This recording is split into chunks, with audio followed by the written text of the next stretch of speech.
Que ar que se respira e não se respira dentro de uma UTI de Covid em um hospital de ponta? E como se sente profissional de saúde depois de um dia desgastante de trabalho, quando depara com um bar lotado na Vila Madalena ou um presidente que estimula as pessoas a nem usarem máscara? Esperança e otimismo são as respostas. Doutor Moacir, bom dia. Eu queria te agradecer por ceder alguns preciosos minutos do seu tempo aqui para o nosso canal Inconsciente Coletivo. Obrigado, viu? Eu é que agradeço. Doutor, eu queria primeiro que você contasse um pouco, da tua própria história. Quem é você e o que você faz para se apresentar para os nossos visitantes. Então, meu nome é Moacir, né? Eu trabalho aqui no Einstein, no Hospital São Paulo, com infectologia. Eu trabalho com pacientes graves e meu trabalho é com pacientes mesmo de hospital mesmo, né? Então, eu trabalho com antibiótico, paciente transplantado. Então, é paciente hospitalizado mesmo. E com Covid é o que eu tô desde o início com o grupo da comissão de infecção, com o grupo da UTI trabalhando. Então, eu estou desde o início da pandemia trabalhando aqui dentro do hospital, ajudando os colegas da terapia intensiva, das outras áreas. O que você faz exatamente? Eu ajudo tanto em relação à antibiótico terapia, em relação aos protocolos do Einstein, em relação ao manejo não só do Covid, de outras coisas, né? A equipe é grande, né? A Uhum. equipe é constituída de outros médicos e também das enfermeiras também, justamente para ver qual que é o melhor jeito, né, de você lidar com os doentes, não só do Covid, mas do hospital como um todo, em relação à prevenção de infecção. E o que você está vendo nesse momento? Eu acho que é um momento de desalento, né? Porque o que acontece? A gente achava que com a pandemia ela ia durar 3 a 6 meses. E a gente está numa corrida, né, numa maratona prolongada aí, né? A gente está sendo basicamente como se fosse triatleta, né? A gente está fazendo muita coisa. A gente esperava que isso ia durar muito pouco tempo. Então, acho que todo mundo está cansado por conta disso, né? A gente acreditava que não ia ter uma mortalidade tão alta como a gente está vendo no mundo, agora no Brasil, ó, né? Então, é desalentador ainda continuar nessa intensidade de trabalho. Como é que tem sido o teu cotidiano? Que é um dia típico seu? O dia típico meu está sendo de trabalhar de domingo a domingo. Eu estou folgando um final de semana, né, justamente para ficar com a minha família, ficar com a minha filha.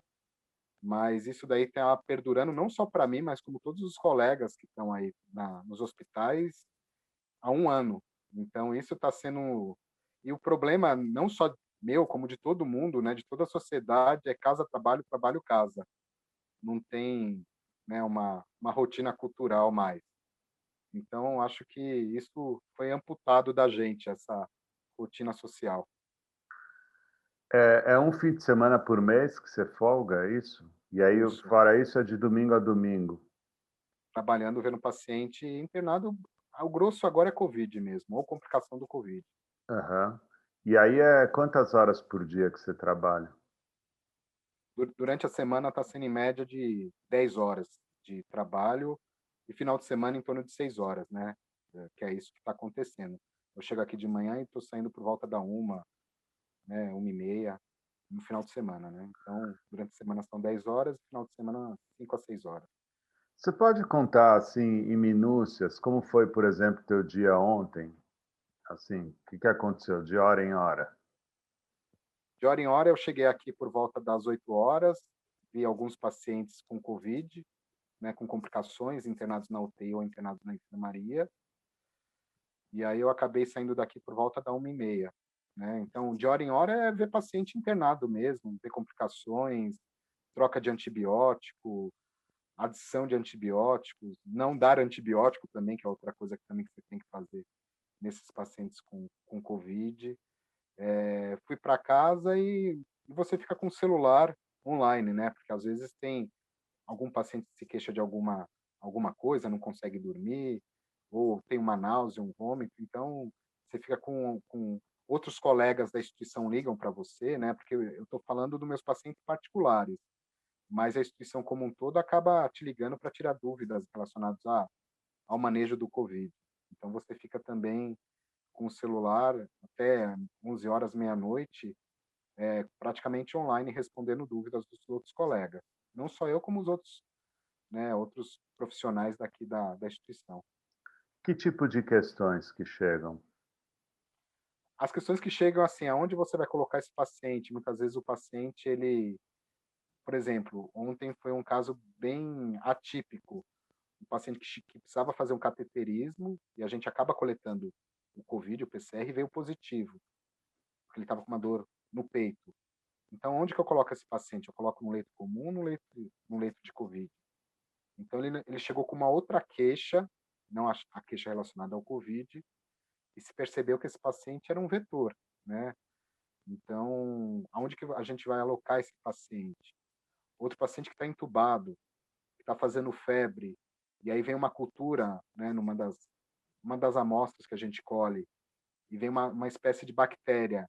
Como que eu trato essa bactéria da melhor forma possível? Então, o colega da UTI me ligou justamente para perguntar relacionado a isso, né? E a gente tem um site, né, do Serviço de Controle de Infecção, que ele coloca algumas coisas relacionadas, por exemplo, aqui a taxa de ocupação aqui no Einstein ela está bem elevada, então a ideia era abrir uma das alas do centro cirúrgico e precisava de um colega para avaliar essa área do centro cirúrgico se daria para colocar esses pacientes com Covid, já que era um local que até então não era utilizado para internar esse tipo de paciente. Então, o meu outro colega da CCH, o doutor Fernando, teve que vir aqui para analisar a área para colocar alocar esse paciente que até então não era um lugar usual para a gente colocar no centro cirúrgico. Então, isso tudo a gente fica nesses grupos, né, oficiais do hospital, né, tem que estar a par, né, porque isso daí podem ter perguntado para mim, mas perguntaram para o meu outro colega. Então, as informações têm que estar todas homogeneizadas, todo mundo tem que estar na mesma página em relação às informações. Qual que é a atmosfera que se respira ou não se respira dentro de um covidário? Eu acho que é uma atmosfera de muito cansaço, né, muito dinamismo, porque as pessoas têm várias tarefas sendo feitas ao mesmo tempo, e o barulho muitas vezes do ventilador mecânico. Isso eu acho que eu vou gravar para o resto da vida, eu acho que vai virar um trauma meu, é o barulho do ventilador mecânico. Toda vez que você entra numa área de covid, você escuta um ventilador mecânico suando, tocando lá. Então isso eu acho que toda vez que eu for ouvir um barulho de um ventilador mecânico, eu vou lembrar desse período que eu estou vivendo. Os doentes, como é que eles e eles, e os doentes? Depende, né, tem muito doente que está ansioso, eu acho que a ansiedade está em toda a sociedade, né, então uma vez que você fica doente com covid, essa pessoa ela fica ansiosa, não estou falando só o leigo, eu estou falando todo mundo, até o profissional de saúde. Em qual grupo, em qual tribo ele vai se colocar. Tribo eu estou falando no sentido de, será que ele vai piorar? Será que vai ser só um resfriado? Será que eu vou ter aquela parcela pequena de paciente que vai evoluir mal? Então você, será que eu vou entrar na estatística de óbito também, né? Que isso é uma coisa que está batendo a nossa porta, né? Então, a cada dia que a imprensa está falando 2.000 mortos, 2.000 mortos, será que eu vou entrar nessa estatística também? Então, é uma coisa que tá, tá presente assim de forma cotidiana, né? Então, não é mais crime que a gente até então era acostumado a ouvir nos noticiários. Agora é óbito, morte pelo Covid. E o isolamento da família? O isolamento da família é uma coisa que o paciente ele se incomoda. O que melhorou bastante, o que flexibilizou bastante nos últimos meses, a gente está conseguindo, de forma consciente, que o paciente com Covid veja a família. Então, acredito que nos últimos meses isso modificou, porque no início da pandemia era uma coisa assim, era o paciente se sentia sequestrado, né? Então, você não con- a fa- o paciente não conseguia ver a família de forma alguma. E hoje em dia isso está sendo flexibilizado semanalmente. A psicologia está conseguindo flexibilizar essa visita. Eu acho que o grande medo agora dos familiares não é nem tanto o isolamento nas enfermarias. Eu acho que é morte mesmo, porque é isso que a gente está vendo aí, né, nos noticiários, né? Número assustador de óbitos, né? Eu acho que não é nem tanto mais o isolamento dentro uma enfermaria ou numa ala de hospital. E felizmente isso daí melhorou de forma positiva. Dizem que a morte por respiração é uma das mais terríveis, né? Eu acho que o grande problema, a gente tem que lembrar que o Brasil, como é um país subdesenvolvido, a morte está sendo por desassistência, né? Você não está tendo assistência estrutural, não é nem médico, estou falando estrutural de todos os segmentos. Mas, sim, isso que você está falando é verdade, mas o grande problema é falta de estrutura hospitalar, que é pré-pandemia, né? Então, está Hum. acontecendo agora, vou dizer nem que é uma cereja do bolo, né? Na verdade, é uma melancia do bolo. É o que está acontecendo agora, porque é isso. A gente já tinha um sistema sucateado antes da pandemia e agora virou a melancia do bolo. O doutor, agora eu queria te perguntar uma coisa por curiosidade mesmo. Quando, por exemplo, aí você sai do hospital, está indo para casa e passa pela Vila Madalena e vê os bares assim acontecendo de alguma maneira. O que que você sente? Eu sinto assim, tristeza de ver isso daí, que as pessoas não têm noção do quão é difícil, mesmo em um hospital de ponta, tratar esses pacientes. Eu acho que das doenças que temos aí, eu acho que é uma das principais mais graves, assim, com 200 complicações, da complicação renal, complicação neurológica, o paciente fica internado por longo tempo. Tem, é uma equipe multi que está tratando desses pacientes, então acho que a pessoa não tem noção do quão grave é um paciente que interna por Covid. E não precisa ser na Vila Madalena, não. Mesmo com o lockdown agora, você percebe que a rotina está quase normal, mesmo vindo hoje para o hospital, ontem, anteontem, mesmo provavelmente amanhã começa a fase roxa de São Paulo, você vê que as pessoas ainda não se atentaram que é difícil e quão grave é o paciente internado com Covid. E como é que você pensa a sociedade brasileira a partir disso? Porque você está na linha de frente, né? A briga política, por exemplo. A briga política deve ser mais sensível para vocês, né? Que estão na linha de frente, eu E imagino. até então, né, como eu não sou ligado na política, né, eu acho que todo profissional de saúde não tem tanta noção de economia, né, geralmente. Então, o que a gente via até então, do ponto de vista político, era: será que aquilo mesmo que está acontecendo é verdade? E aí, com o Covid, você percebe tanta demagogia das pessoas, tanta falta de solidariedade, de estar junto. Tudo bem, a coisa está difícil, mas vamos estar junto. Vamos estar junto do povo, vamos estar junto, vamos falar a verdade, vamos falar o que é científico. Então, isso tudo ficou muito aquém do que era necessário. Então, aí você se depara o quanto a política, de uma forma geral, brasileira, tá precisando evoluir de uma forma verdadeira, de uma forma transparente, né? Então, as pessoas ficam utilizando artifícios justamente para tapar a gravidade da situação de uma forma geral. Então, isso daí acabou me elucidando quanto a nossa política precisa evoluir bastante ainda, de forma verdadeira mesmo e que e que esteja junto da população, do povo mesmo, né. Então acho que é isso, que a gente tenha tá uma coisa muito dicotomizada, então, como se as pessoas que fossem políticas fossem estrangeiras, elas não morassem no Brasil, elas morassem em outro país. Então parece parece que elas são, de outro país mesmo, elas não são, não é o povo que está vivendo junto com o povo. Essa esse sentimento que eu tenho. Quer dizer, por exemplo, quer dizer, um líder não usar máscara ou não encorajar a vacina é muito duro para quem está na linha de frente, né? Em Eu termos de acho que é isso. contexto mesmo. É enlouquecedor, talvez. Eu ia enlouquecer. Eu estou enlouquecido sem estar na linha de frente.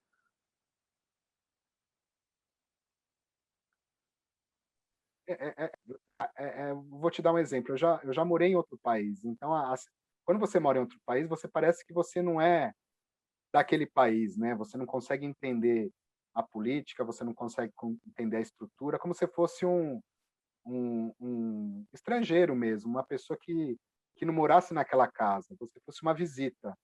Então o político, de uma forma geral, obviamente a gente não pode, né, tentar generalizar, parece que ele é uma visita no nosso próprio país. Essa sensação que eu tenho. Ah, entendi. Você falou uma coisa importante, Moacir. Tipo, o Covid, você falou de 200 doenças possíveis, você falou que o Covid estava entre as mais graves. Sim, é muito grave. Mesmo é como eu falei, mesmo no hospital de ponta, a gente está sofrendo, porque mesmo com toda a tecnologia, mesmo com uma equipe multiprofissional muito bem preparada, cada dia que passa é uma nova, é uma polarização da doença, uma complicação nova da doença, complicações graves mesmo, então não é uma coisa que você percebe que dá para tratar num hospital, muitas vezes, geral. Então, mesmo no hospital de ponta, as complicações são bem graves mesmo. Essa variante piorou muito as coisas. Eu acho que foi uma coisa a mais, né, a gente sabe que a variante inglesa, ela tem trabalhos mostrando que aumenta a disseminação, aumenta a mortalidade.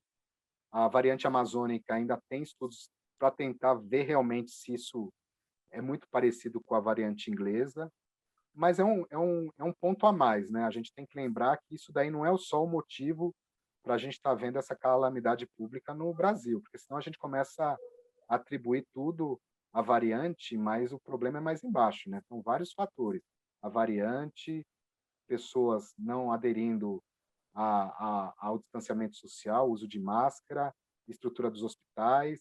Então, você vai adicionando fatores que vão levando a isso que a gente está vivendo agora. Porque senão as pessoas começam a falar, não, tudo isso que a gente está vivendo é a variante. Não, não é a variante, é um dos.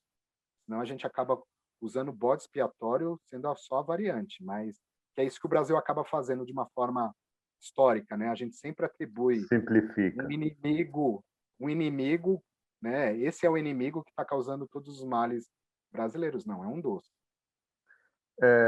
Tá diferente, né, do que era no ano passado. Tá pegando mais pessoas jovens. Sim. É, essa incidência de pessoas jovens é aquilo, né? Você não, as pessoas jovens elas acabam sendo mais exploradoras, né? Elas ficam mais socialmente na rua e isso daí favorece com que elas se infectem mais, né? Então, isso também é um dos motivos que aumenta o número de a incidência nos jovens também do Covid.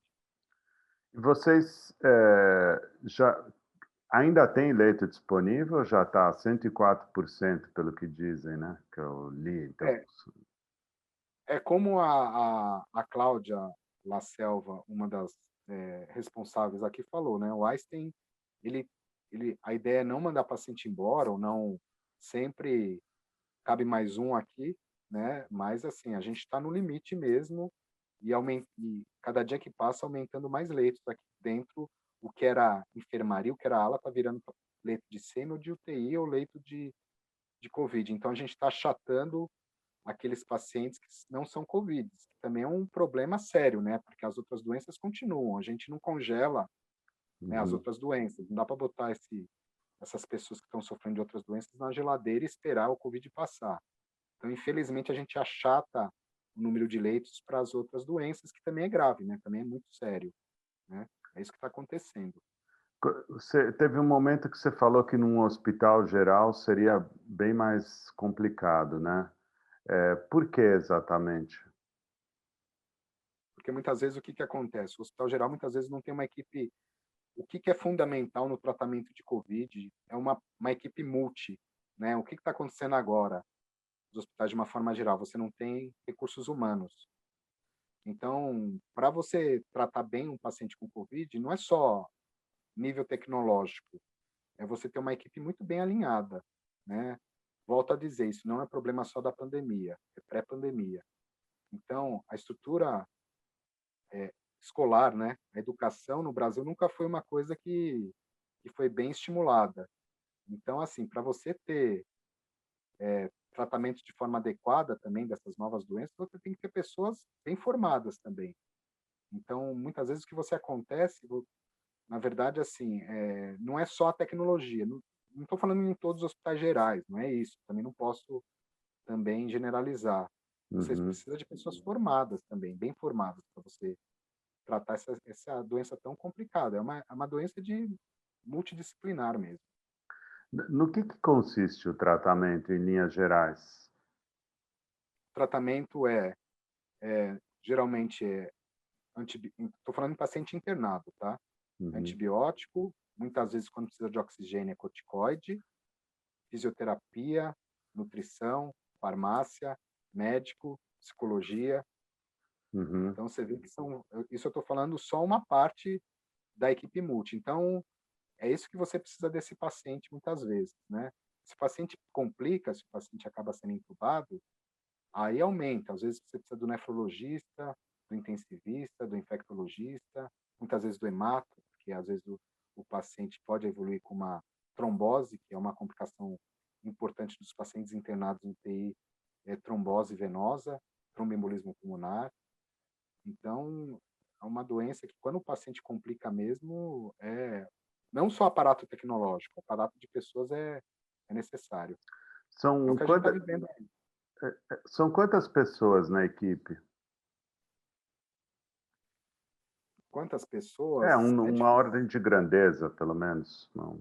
Eu não vou dizer ordem de grandeza, mas assim, eu vou te falar no paciente complica. O paciente de UTI, ele precisa de um intensivista, de um farmacêutico, né, de um enfermeiro, de um auxiliar e de um fisioterapeuta. Então, em média de 5 a 6, eu estou sendo bem simplificado, tá? Tá. Umas, umas 6 pessoas, em média, de equipe multi para você lidar com esse paciente. Mas isso é uma forma bem rasa de comentário. E são quantos pacientes hoje? Aqui no Einstein, a média de internação de paciente com Covid são 200 pacientes internados. Eu estou falando, essa é a média que a gente está tendo aqui de paciente internado com Covid. E, Não só é, na UTI, tá? Não é só na UTI, eu estou falando nas enfermarias, né? Uma boa aham, parte desse está na enfermaria, não está na UTI, não. Só para não sim, achar que estão todos na UTI, não. Uma boa parte está nas enfermarias. sim, na enfermaria fica sob observação, né? Sim, sobre observação. E, teve baixas na equipe? Felizmente, na nossa equipe, a gente não teve baixas, não, viu? Não teve nenhuma baixa que a gente tenha tido. Teve muitos profissionais que se contaminaram, mas baixa não. E gente que decidiu largar o trabalho? Teve também, não? Não, não teve. A gente, pelo menos, assim, eu posso falar assim das pessoas que estavam próximos a mim, não próximas ou que tenham me relatado, não. Não teve, não. Você acha que é um bom trabalho esse? Eu acho que eu acho que, de certa forma, valorizou os profissionais de saúde. Então, a gente acaba ficando como se a gente fosse essencial, um trabalho essencial. Então, dessa forma, a gente acabou ficando mais estimulado nesse sentido, cansado, mas estimulado. Eu acho que deu esse gás, assim, que é necessário agora a nossa nosso Colocou em trabalho. evidência, né? Foi. Eu acho que isso, porque até então, eu acho que o profissional de saúde como um todo estava desmotivado, pré-pandemia mesmo, né? Então isso deu a sociedade começou a valorizar mais, como uma vez fizeram uma pesquisa, qual que foi o profissional, assim, de uma forma geral, que a população se identificava mais? Era o bombeiro, né, que já tinham, tinham falado. Então, acho que hoje em dia, eu acho que na censo da população, se for pensar, é o profissional de saúde. Então, isso é gratificante. É isso que eu ia perguntar. Você sente o gratificante no dia a Sim, dia, sim. assim? Não sou só eu, não. De uma certa forma, o profissional de saúde está se sentindo Honrado. necessário e honrado, né, por estar agora trabalhando. Impotência? Muita. Por conta disso, de você não sair de casa, porque vê pessoas falecendo, pessoas jovens falecendo. A gente teve perdas, né, pacientes jovens que não tinham obesidade, não tinham hipertensão, diabetes, e morreram. Ver que mesmo nos Estados Unidos, né, que uma grande potência teve aquilo, né? Você vê que a desigualdade social não é só nos países pobres, mas nos países desenvolvidos também. Aqui no Brasil, você vendo 2.000 pessoas morrendo diariamente, você não tem estrutura para atender essa população. Então, é frustrante mesmo você, porque a gente não esperava isso. A gente, de forma alguma, esperava que ia acontecer essa calamidade mundial e aqui no Brasil, né? Também. E medo? Medo a gente tem do desconhecido, do que vai vir nas próximas semanas, nos próximos meses. E como eu falei para você, a gente esperava que iam ser 3 a 6 meses só de corrida de curta distância. Então é um medo do inesperado, da economia também, porque a gente tem que lembrar que agora a gente está falando só do Covid, mas a economia não tem tanta evidência assim. Então, na verdade, a gente está vivendo uma guerra, como se fosse uma terceira guerra mundial. Então, após guerra mundial, o que a gente observa de uma forma histórica? Pobreza, maior abismo social, né, falta de oportunidade. Então, esse é o medo, né? Não é só o medo do Covid, é o medo pós-Covid.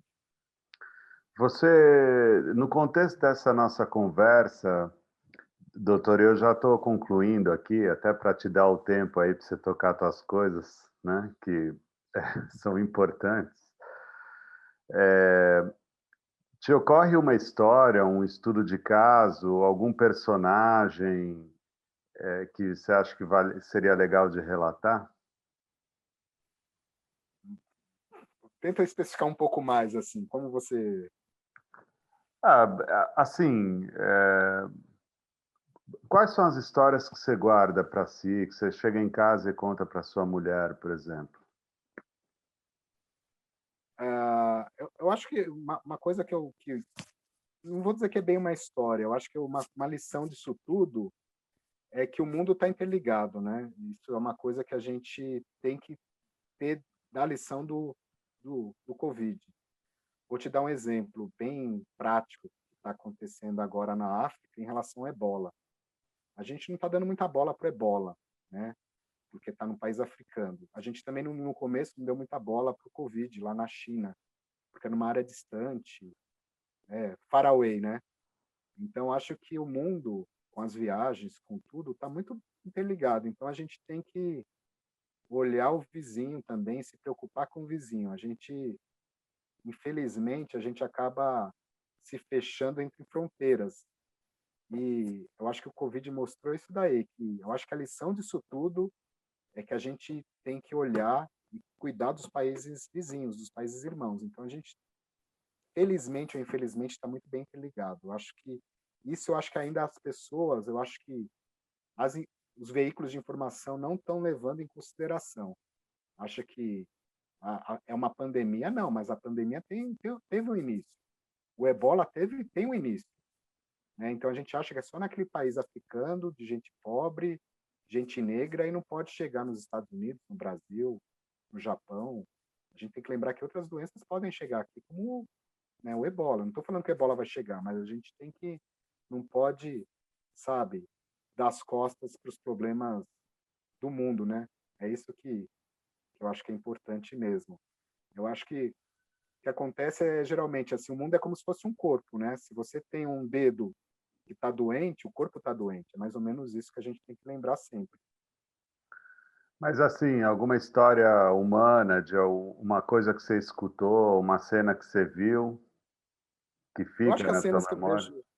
eu acho que as cenas que eu vejo bastante aqui, assim, uma coisa muito interessante que eu estou vivenciando agora, é um paciente que teve Covid e acabou transplantando o pulmão e relativamente está bem, ele ainda está internado.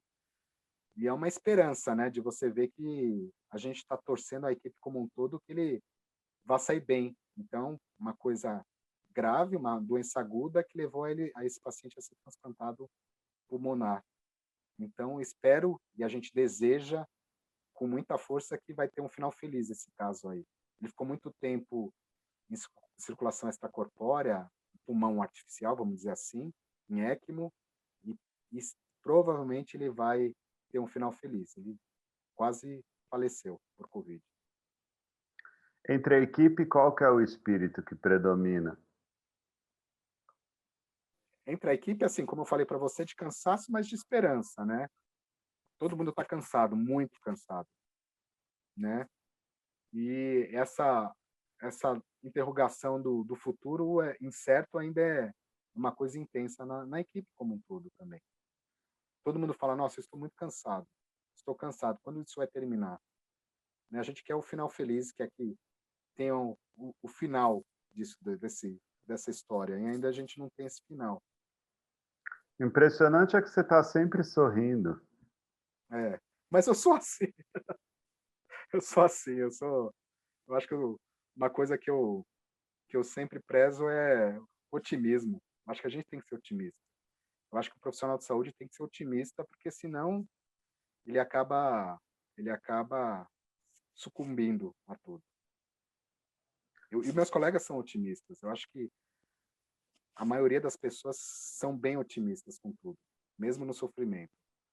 Isso que eu acho que faz a arte não do cuidar mesmo, tentar levar a melhor forma para esses pacientes. Você gostaria de dar um recado para as pessoas em geral aqui, para finalizar a entrevista? Eu acho que a gente tem que ser brasileiro, né? O brasileiro nunca desiste, persiste e tem esperança. Eu acredito que o brasileiro, com o nosso time de futebol, ele perdeu um pouco a esperança, né? Vide Alemanha versus Brasil. Então, acho que o brasileiro tem essa característica de ser um povo alegre, um povo esperançoso e um povo otimista. Eu acredito que a gente vai passar numa fase dura, mas a gente tem que ser esperançoso e otimista. Eu acho que é essa mensagem que eu queria dar para vocês aí. Tá ótimo, doutor. Eu te agradeço pela Obrigado, viu? entrevista, pela presença aqui. Desejo um bom domingo para você, viu?